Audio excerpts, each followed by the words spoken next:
Hi friends, welcome to our channel. இன்னைக்கு நம்ம சேனல்ல நாட்டு கோழி குழம்பு எப்படி செய்யறதுன்றத பார்க்க போறோம். வாங்க friends எப்படி செய்யறதுன்னு பார்க்கலாம். ஃபர்ஸ்ட் குழம்பு தாளிப்புக்கான மசாலா பவுடரை அரைக்க போறேங்க. ஒரு மிக்ஸி ஜார்ல 1 டேபிள்ஸ்பூன் சோம்பு ஆட் பண்ணிருக்கங்க. லவங்கம் 2, பட்டை 2 துண்டு,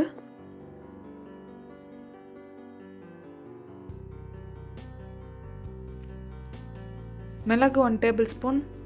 இப்போ இதை கொரகொரப்பா அரைச்சி எடுத்துக்கலாம். இந்த மாதிரி இருந்தாலே போதுங்க. இப்போ ஒரு பேனில் நல்லெண்ணெய் 3 டேபிள்ஸ்பூன் ஆட் பண்ணியிருக்கேங்க. அது கூட இப்போ கடுகு சேர்த்துக்கலாம். ஒரு பட்டை, ஒரு லவங்கம், ஒரு ஏலக்காய் ஆட் பண்ணி வச்சுங்க. இது நம்ம அரைச்சி வச்ச பவுடரு, இதையும் ஆட் பண்ணிடலாம். இஞ்சி பூண்டு விழுது 1/2 டேபிள்ஸ்பூன் ஆட் பண்ணிக்கலாங்க.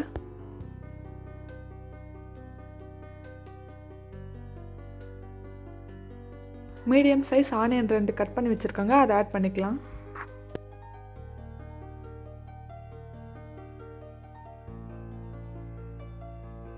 சிறிதளவு கருவேப்பிலை ஆட் பண்ணிக்கலாங்க.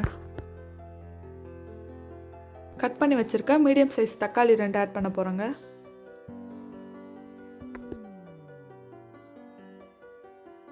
கொஞ்சம் மிக்ஸ் பண்ணி விட்டுட்டு சால்ட் ஆட் பண்ணிக்கலாங்க. அப்போ தான் தக்காளி வெங்காயம்லாம் நல்லா வதங்கி கிரேவியாக இருக்கும்.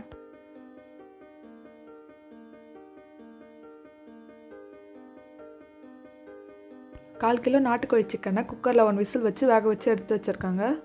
தண்ணியோடு வச்சுருக்கேன். இந்த டைமில் மீடியம் சைஸ் வெங்காயம் 1, தக்காளி 1 ரெண்டுத்தையும் பேஸ்ட்டாக அரைச்சி வச்சுருக்காங்க, அதை ஆட் பண்ண போகிறேங்க.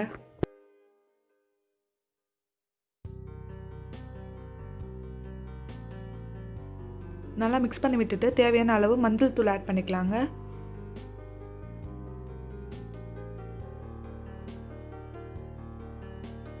ஒன்றரை டேபிள் ஸ்பூன் மிளகாய் தூள் ஆட் பண்ணிக்கலாங்க.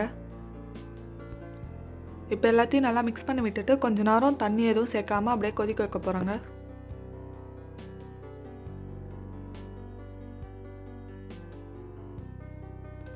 இப்போ நல்லா வெந்திருக்குங்க வெங்காய தக்காளிலாம். இப்போ நாட்டுக்கோழி சிக்கன் வேக வச்சு எடுத்துருக்கோம் இல்லையா, அதை சேர்க்க போகிறோங்க.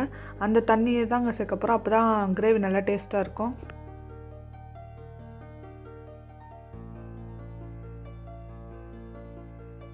நல்லா மிக்ஸ் பண்ணி விட்டுட்டு ஒரு 5லேருந்து 10 நிமிஷம் கொதிக்க வைக்க போகிறோங்க. கொதிக்க வச்சுட்டு அப்புறம் மல்லித்தலை தூவி இறக்குனா சுவையான நாட்டுக்கோழி சிக்கன் குழம்பு ரெடிங்க.